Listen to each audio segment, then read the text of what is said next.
On va appliquer ensemble le produit scalaire pour calculer un angle, donc un petit exercice vraiment d'application directe et toute simple, où on te donne 3 points ABC, on te donne la longueur AB et la longueur AC, et le produit scalaire AB scalaire AC. On te demande de calculer l'angle BAC, ok?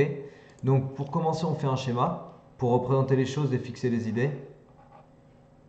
Voilà, par exemple comme ça, tu vois A, alors la longueur AC, on va la mettre ici parce que c'est la plus longue, AB, donc AB c'est racine carrée de 3, AC c'est 2, ok? Et on ne connaît pas l'angle BAC, et c'est lui qu'on cherche. Donc on cherche BAC, hop. BAC, je vais dire que c'est alpha, tu vois, je vais l'appeler alpha, ça va être plus simple pour écrire dans le déroulé. Donc qu'est-ce qu'on fait? On va chercher la première propriété que je t'ai donnée dans ma vidéo sur les définitions du produit scalaire. Tu sais que je t'ai donné une définition avec le cosinus. Bah, c'est celle-là qu'on va aller écrire. AB scalaire AC, c'est norme du vecteur AB fois norme du vecteur AC fois cos de l'angle formé par les deux vecteurs, et là je l'ai appelé alpha. C'est lui qu'on cherche, on cherche alpha. Il se trouve qu'on connaît AB scalaire AC, ça vaut 1. Il se trouve que AB, la norme de AB, bah, c'est la distance AB, norme de AC, c'est la distance AC, et finalement tu te ramènes à cette équation, et avec cette équation, tu vas isoler alpha. Donc ça te fait alpha, cos alpha, pardon, on va isoler cos alpha. Cos alpha, ça te fait 1 sur AB fois AC.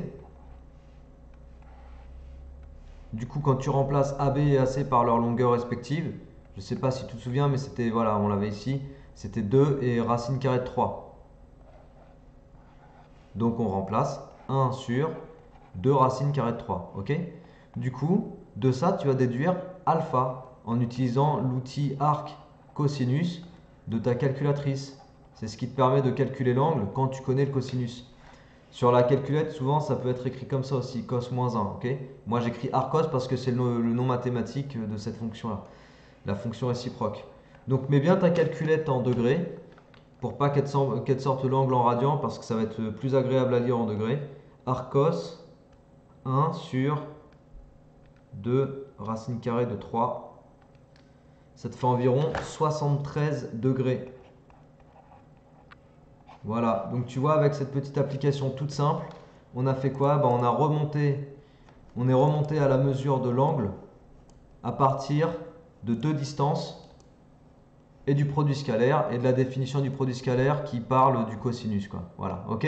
Donc ça, c'est une application toute simple, toute bête, mais qui te permet déjà de manipuler la formule. C'est exactement le type d'exercice par lesquels tu dois commencer pour apprendre à travailler avec tes formules du cours. Si tu les apprends uniquement tes formules et que tu les appliques jamais, ça va être difficile pour que ça passe. Même si tu les rends dans ta calculette, c'est pas très pratique. Voilà, donc n'hésite pas à refaire le même genre d'exo. Là, ça te donne un exemple et toi, tu peux en refaire des similaires pour au moins appliquer cette formule plusieurs fois. Ok?